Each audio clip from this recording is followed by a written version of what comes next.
आगरा में श्री प्रेमनिधि जी महाराज निवास करते थे।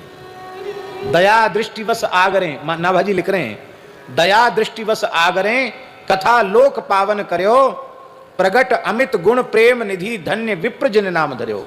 उस ब्राह्मण को धन्य है जिसने प्रेम निधि इतना सुंदर नाम रखा। वे चाहते तो ब्रज में रह सकते थे अपने ठाकुर श्याम जी को लेकर के, लेकिन म्लेच्छों का शासन है। उस समय गद्दी पर शाहजहां था,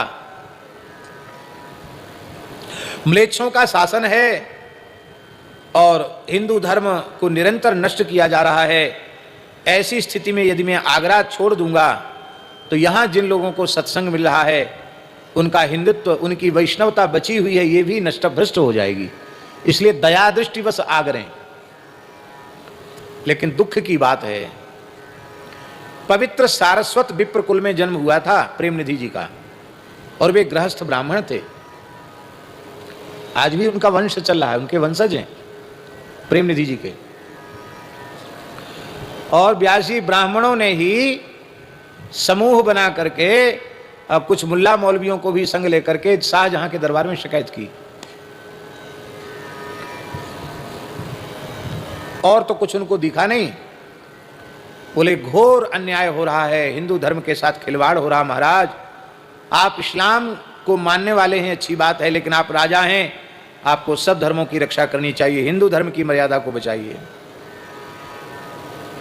क्या हो गया?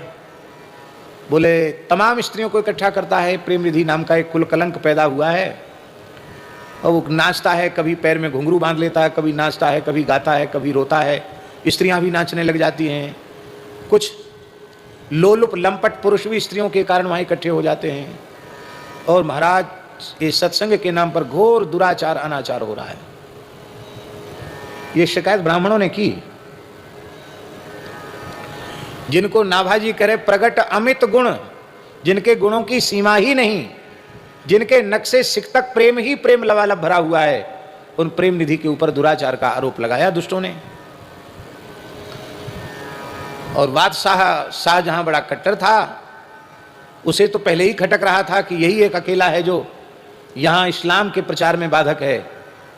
तो बहुत अच्छा, वो इसी के समाज के लोग इसकी शिकायत लेके आए हैं। तत्काल शाहजहां ने कहा कि उस काफिर को हथकड़ी बेड़ी जकड़ करके तत्काल जेल में डाल दो, कैद में डाल दो, जेल में डाल दो। बाद में सभी पक्षों को बुलाकर न्याय किया जाएगा, इंसाफ पीछे होगा, पहले इसको कठोर कारावास की सजा मिलनी चाहिए, दे दो। व्यास जी लगभग यही समय था 5 बजे का, अपरस की सेवा ठाकुर जी की, और श्री प्रेमनिधि जी बड़े भाव से, गर्मी का समय था, सुराही जो मिट्टी की है झारी, उसमें छान कर श्री यमुना जी का जल भरा गया था। यमुना जी का जल रजत पात्र में लेकर थोड़ी मिश्री डाल करके और थोड़ी ठंडाई जैसी बना करके मिश्री डाल करके और ठाकुर जी को मीठे जल का भोग लगाने जा रहे थे। ग्रीष्म का समय है। तब तक आ गए सिपाही, चलो जेल की हवा खाओ। आपने हाथ जोड़कर कहा भैया भीतर मत घुसो, बाहर ही खड़े रहो। जूते पहन के भीतर आ गए थे, म्लेच्छ थे। हम अपने ठाकुर जी को जल पिला लें, कुछ शरबत पिला दें, जल पिला दें, अब उत्थापन का कुछ भोग लगा दें, फिर बादशाह ने बुलाया हम चलते हैं।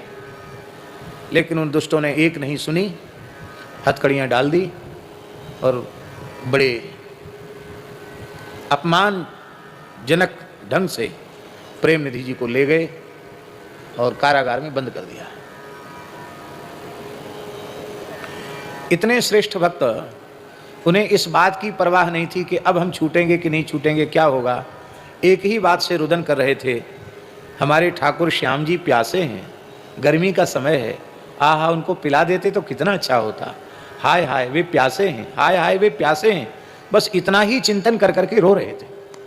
अपने कष्ट की, अपने अपमान की उन्हें तनिक भी परवाह नहीं थी। आज ही बंद हुए हैं, शाम को 5 बजे गिरफ्तार हुए हैं।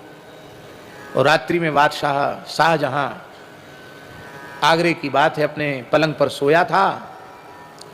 उसे एक विलक्षण प्रकार का प्रकाश दिखाई पड़ा, उसमें कोई आकृति नहीं दिखाई पड़ी।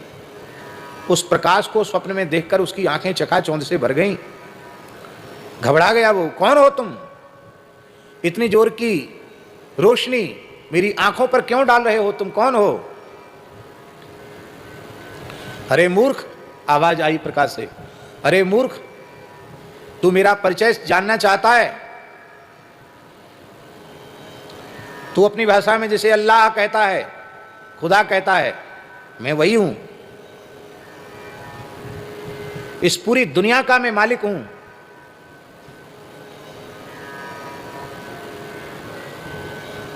परमात्मा हूं। बादशाह ने स्वप्न में ही कहा कि तुम अल्लाह हो तो मस्जिद में जाओ, यहां क्यों आए हो? तो उसमें से आवाज आई, मुझे पानी पीना है, मैं प्यासा हूं। शाहजहां बोला कि तुझे प्यास लगी है तो आव खाने में जाकर पी ले। आव खाना जानते हो? उर्दू में आव खाना कहते हैं जल घर को, जिसमें जल रखा जाता है।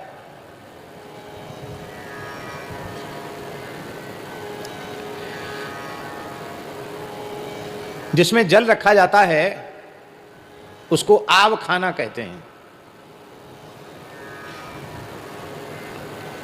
तो महाराज जी,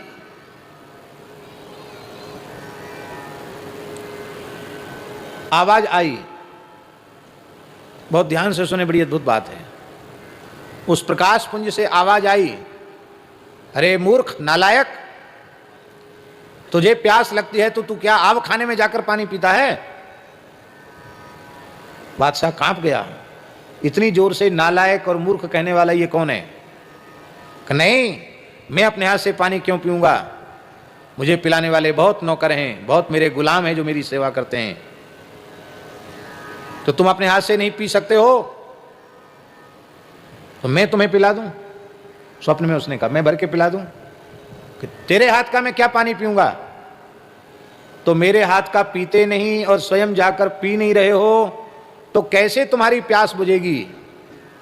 तो ठाकुर जी ने कहा, रे मूर्ख, मुझे जल पिलाने वाले, शरबत पिलाने वाले, भोग लगाने वाले, लाड़ लड़ाने वाले को तो तूने कारागार में बंद कर रखा है। यदि तू अपनी बादशाहियत सलामत रखना चाहता है तो तत्काल उनके चरणों में पड़कर क्षमा याचना कर, उनको छोड़ दे। ऐसा कहकर ठाकुर जी ने एक लात उसके पलंग में लगाई। पलंग चकनाचूर हो गया, उलट गया, बड़ी जोर की चोट आई उसको। तब उसको लगा कि नहीं तो उसको लगता ही तो सपना है। जब प्रत्यक्ष में उसका पलंग टूट गया, उसको चोट आ गई, तब वो समझा कि सपना नहीं है, तो कोई चमत्कारिक घटना थी। तत्काल आधी रात के समय शाहजहां कांपता हुआ कारागार में खुद पहुंचा, प्रेम निधि जी को हथकड़ी बेड़ियों से मुक्त किया, अपना ताज उठाकर प्रेम निधि के चरणों में रख दिया। तो आप सच्चे बंदे हैं, सच्चे भक्त हैं। आपके ही लोगों ने, आपके समाज के ही लोगों ने आपकी निंदा की थी, इसलिए मैं दंड देने को मजबूर हुआ। मुझसे कुछ भूमि ले लो, जायदाद ले लो, संपत्ति ले लो। प्रेम निधि ने हाथ जोड़कर बड़ी विनम्रता से कहा कि हमको कुछ देना चाहते तो इतना ही बहुत है कि हमको छेड़ो मत, हमारी उपासना में हम विघ्न मत डालो, ना हमारे पास कभी आओ, ना हमें कभी बुलाओ। हम अपनी रहनी से रहकर भजन करें, बस इतना ही, और हमें कुछ नहीं चाहिए। कुछ भी नहीं लिया है। बोले, अब आप कहाँ जाएंगे? अर्धरात्रि है, आपको वाहन से भेज देता हूँ। कहा, नहीं, मैं पैदल ही जाऊँगा और पहले यमुना जी जाऊँगा। अर्धरात्रि कोई महाराज जी यमुना जी चले गए। श्री यमुना जी को प्रणाम किया, रोकर श्री यमुना जी से कहा कि हे श्री यमुना जी, यद्यपि यह स्नान का समय नहीं है, लेकिन हमारे ठाकुर भूखे हैं और तुम तो उनकी पटरानी हो, इसलिए उनका ये सुख का विचार करके मेरे ऊपर दोष न लगे। आपने यमुना जी में स्नान किया, फिर कलश भर के जल भरा, छान करके जल भरा, सिर पर जल लेकर के आए, यज्ञोपवीत बदला। और ये कलिकाल की घटना है। आज भी ठाकुर श्याम जी आगरा में विराज रहे हैं।